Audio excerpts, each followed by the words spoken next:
सीतारामन ने भी बजट पेश करेंगी, ये 400 रुपये तेरे राज्य में अदरक मिल रहा है, तुम्हें शर्म नहीं आती? ये 240 लेके उछल कूद कर रहे हैं ना, उससे जुमलेबाजी कर, उससे झूठ बोल, उसको सच बता, उसको झूठ बोला, सरकार बनाई है। शादियों में जा रहे हैं मगर 123 लोग मर गए, वहाँ नहीं जा रहे। जहाँ इनका स्वार्थ होगा अपनी राजनीति करना शुरू कर देंगे। रिचार्ज पे बढ़ा दिया 25%, हमारे कपड़े उतार लो, हमें बेच तो रहे हो, हम कर्जदार है। क्या लगता है कि सरकार क्या विफल हो चुकी है, या सरकार जो दावा कर रही है कि तीसरा कार्यकाल है, मतलब सरकार सफल है, जनता ने उनको चुना है, कैसे आप इसको देखिए, जनता ने इनको नहीं चुना है, जनता ने इंडिया गठबंधन को चुना है। कैसे चुना है? सुन लीजिए, मैं आपको पूरी बात बता देता हूँ। इंडिया गठबंधन को लोगों ने चुना है, मोदी सरकार को नहीं चुना, दरकिनार कर दिया उनको। ये 240 लेके उछल कूद कर रहे हैं ना, 272 का मैंडेट नहीं दिया लोगों ने। उससे उधार ले, उससे आ, उससे मिल, उससे जुमलेबाजी कर, उससे झूठ बोल, उसको सच बता, उसको झूठ बोला, सरकार बनाई है। वो ये सरकार चलने वाली नहीं है। मैं एक बात तो आपको स्पष्ट कर दूँ, ज़्यादा दिनों तक नहीं चल रहे, कुछ महीने, कुछ दिन, कुछ भी कह सकते, कुछ दिनों में गिर जाए, महीनों में गिर जाए, लेकिन सरकार चलने वाली नहीं है। क्योंकि 10 साल मोदी जी ने लोगों को झूठ के अलावा कुछ नहीं बोला। झूठ, जुमलेबाजी, किसी को नौकरी नहीं दी, किसी को 15 लाख नहीं दिया, 24 लाख भविष्य खराब कर दिया छात्रों का। आप देख लीजिए, अभी यूपी देख लीजिएगा, यूपी में 123 लोगों के मर गए बाबाओं के चक्कर में, भ्रम के जाल में, झूठ अंधविश्वास के चक्कर में 123 लोग चले गए। किसकी जवाबदेही है? किसी की जवाबदेही है? वो तो हादसा है ना। देखिए, आप हादसा करेंगे, 123 लोग चले गए, सरकार क्या कर रही है? अभी तक को मिला, कुछ हुआ? सरकार बोल रही है जांच चल रही है उस पर। हुआ क्यों हादसा? सरकार फेल है, उत्तर प्रदेश की सरकार फेल है। योगी जी को तुरंत इस्तीफा दे देना चाहिए।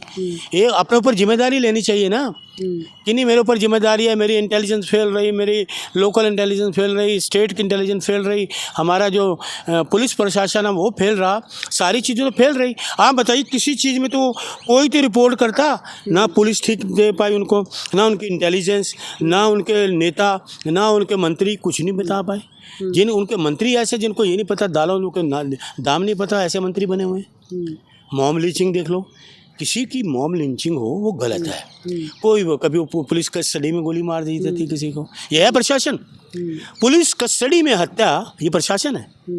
इसको राहुल गांधी जी कहाँ बोल रहे हैं मॉब लिंचिंग? देखिए, मेरी बात सुन, राहुल जी ने सब जगह पूरे देश को चाहते हैं। मॉब लिंचिंग कोई भी हो, हर किसी भी धर्म में हो, गलत है। कोई भी हो, चाहे हिंदू हो, चाहे मुसलमान हो, जैसे कोई भी, मॉब लिंचिंग गलत है।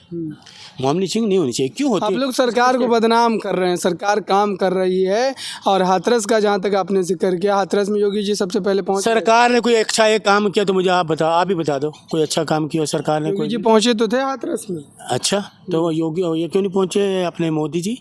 एक एक बात पे अगर एक हत्या होती है तो यहाँ आप भाषण देने शुरू हो जाते हैं। इनकी ट्रोल आर्मी जितनी है, सारे केंद्रीय मंत्री बोलना शुरू होते हैं, शोर मचाते हैं।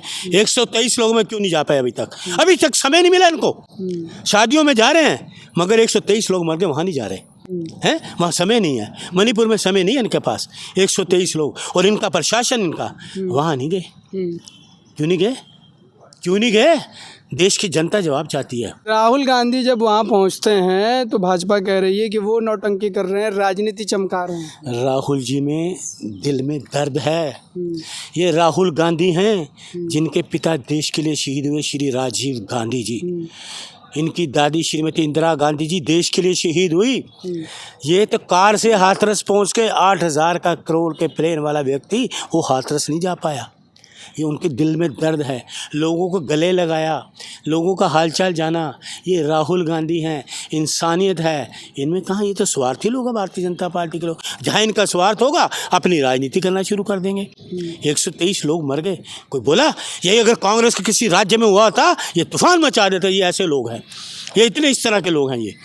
अब यहाँ कोई नहीं बोलेगा 123 लोग, क्योंकि योगी जी पूरे जो हैं जिम्मेवार सरकार है, योगी सरकार जिम्मेदार है इस पूरे। अच्छा, इस वक्त जो पेपर लीक का मुद्दा विपक्ष उठा रहा है, राहुल गांधी जी उठा रहे हैं। बिल्कुल, राहुल जी ने उठाया। तो सरकार कार्रवाई, तो धर्मेंद्र प्रधान बोल रहे हैं कि इस पर कार्रवाई होगी, सुप्रीम कोर्ट में सुनवाई चल रही, तो आप लोग इस पर माहौल क्यों बना रहे हैं? कब तक कार्रवाई होगी? ये तो राहुल जी ने मुद्दा उठाया, ये तो दबा रहे थे मुद्दे को। ये तो राहुल गांधी जी ने मुद्दा उठाया पार्लियामेंट में।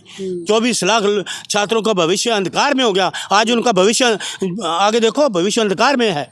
कहाँ जाएं वो, किसके पास जाएं? कहाँ रोना रोए उनके माता पिता, कहाँ रोना रोए लोगों के पास जिन्होंने 40-40 लाख 25-25 लाख रुपए लगा दिए? किसके आगे रोना रोए? वो छात्र किसके पास जाएं? उनको कुछ सूझ ही नहीं रहा, कुछ नहीं सूझ रहा। क्या सोच सकता नहीं? ये जांच कब तक चलेगी इनकी? 10 साल 20 साल इतनी मेहनत करी, मेहनत पे इन्होंने पानी फेर दिया सरकार ने। नीट मुद्दा राहुल जी, 24 लाख युवाओं का भविष्य, अग्निवीर युवाओं का भविष्य, ये राहुल जी ने उठाया है। किसने उठाया? ये तो अपना दबाने का काम करते रहे। तो इसलिए इंडिया गठबंधन पे जो देश के लोग हैं राहुल गांधी पे विश्वास करते हैं।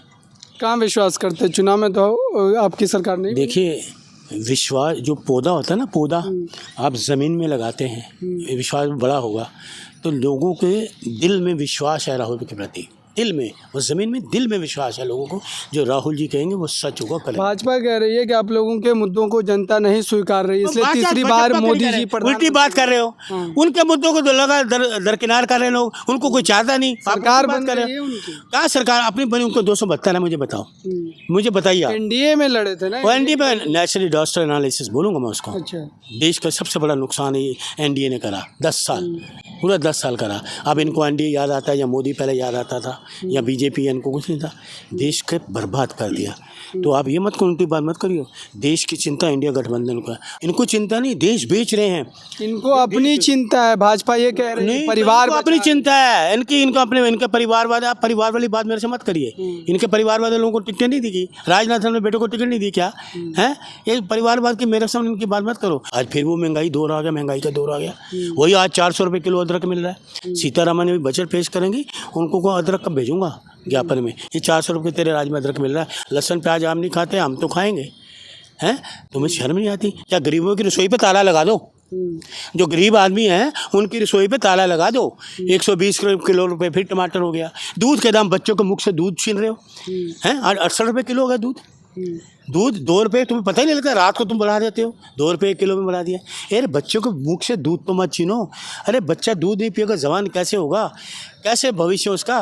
तुम उसका भविष्य बचपन से उसके मुंह से दूध छीन रहे हो। दूध के दाम बढ़ा देते हो।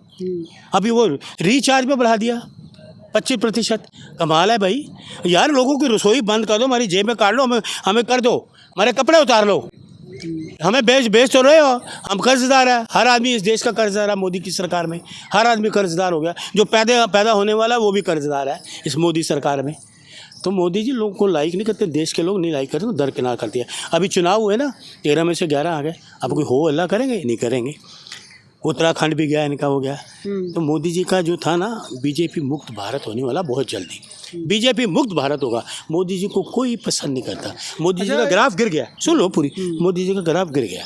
अब मोदी भक्ति हट गई लोगों में, मोदी भक्ति हट गई लोगों के दिलों से। बेरोजगारी, महंगाई की आप बात कर रहे हैं। जनता अगर इसको मुद्दा मानती तो उनको हराती है ना। भाजपा यही कह रही है। पहले बेरोजगारी और महंगाई तो मुद्दा था। राहुल जी ने बेरोजगारी महंगाई मुद्दा, सबसे बड़ा मुद्दा यही था। बेरोजगारी और ये महंगाई तो मुद्दा था। और ये छात्रों का नीट का रहा, 2 करोड़ लोगों को युवा देंगे, 15 लाख जुमलेबाजी जो ये करते रहे, वो सारा वही तो मुद्दे थे। हाथरस कांड हुआ, फिर ये आपका ये किसानों पर अत्याचार हुआ, पहलवानों को यहाँ मारा गया, ये सारे मुद्दे तो थे इधर। तभी तो लोगों ने इंडिया गठबंधन को जिताया। देश के लोगों ने चुनाव लड़ा। इंडिया गठबंधन में सभी लोग, तो देश के लोग चुनाव लड़ा, मोदी को दरकिनार कर दिया। इसलिए अगर मोदी जी 10,000 वोट से पीछे चल रहे थे, पता नहीं कैसे जीत गए, ये तो हमें समझ में नहीं आया। ये तो पीछे चल रहे थे। आपको शक हो रहा है कैसे जीत? मेरे को शक हो रहा है, पूर्ण शक, 100% शक है। ये जीतने वाले नहीं थे, 100% शक है।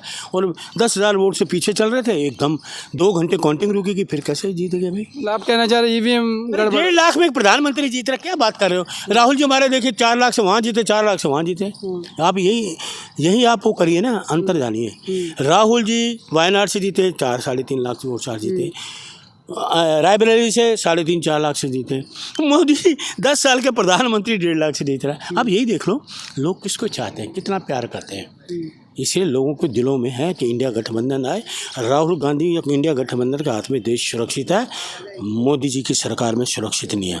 चलिए, बहुत बहुत धन्यवाद इस पूरी बातचीत पर। आप क्या सोचते हैं, क्या वाकई राहुल गांधी और विपक्ष के जो बड़े चेहरे हैं जो दावा कर रहे हैं, क्या उनकी सत्ता में वापसी होगी, या फिर जनता जो है वो प्रधानमंत्री नरेंद्र मोदी को लेकर के जो भारतीय जनता पार्टी जो दावे कर रही है कि जो है वो काम किया है उन्होंने और जो है वो फिर से एक बार सत्ता में आएंगे, इनकी सरकार चलती रहेगी। हालांकि अरुण मलिक जी कह रहे हैं कि सरकार गिर जाएगी, सरकार निरस्त हो जाएगी। देखिए, मैं आपको बता रहा, मेरी अंतरात्मा ये कह रही है मोदी जी घबराए हुए हैं। नीतीश कुमार आपका साथ छोड़कर सुनिए मेरी बात, मैं नीतीश जी की बात ही नहीं कर रहा, मैं तो मोदी जी की बात कर रहा हूँ। मोदी जी घबराए हुए हैं कि पता नहीं मैं सुबह उठूँ, प्रधानमंत्री रहूँ ना रहूँ, पता नहीं कितने दिन का हूँ मेहमान, कितने दिन प्रधानमंत्री, कितने महीने का। ये मेरी अंतरात्मा कह रही है सरकार नहीं चलेगी। चलिए, तो ये पूरी बातचीत है, इस पर आपकी राय क्या, आप क्या सोचते हैं, कमेंट बॉक्स में ज़रूर बताइए।